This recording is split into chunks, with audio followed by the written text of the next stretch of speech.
déggal booy ñoom ña nga taxaw ca ginnaaw naan Sonko affaire bi yow la Sonko affaire bi yow la booy kilifa diine yi ànduñu ak yéen de noppi leen kilifa diine yi ànduñu ak yéen noppi leen dégluwaatal fii tuuti.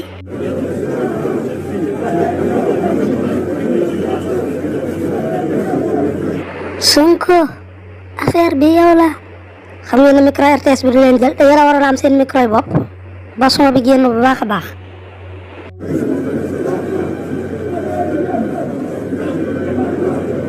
ndeysaan taalibe yëpp a jaaxle ci kër yëpp nag muy murit bi muy tijaan bi muy xaadir sax naa leen ci bañ a boole parce que man gisaguma leen ak laayeen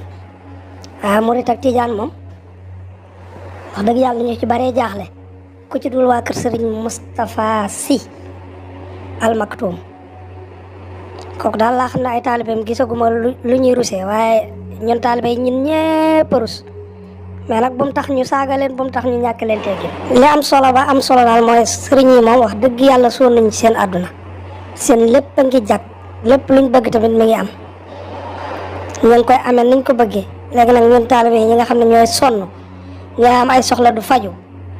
ñuy wut liggéey duñ ko am ñuy sonn ci suñu njaboot kenn joxee lu ñu dépense nañ xool ki gën ci sunu réew mi ñu jëm ko fee teg buñ saaga waaye nag suñu carte ñoo ko moom même buñ demoon ba àgg ca keneen bëgg ñu koy joxloo ku baaxul dañ gis ku baax mag ñi kat loolu la ñu jàngal maam Serigne Touba Xaadimu Rasul maam El Hadj Malick maam Baye Niass ñoom ñëpp liñ ñu jàngal mooy topp ci ginnaaw ku baax.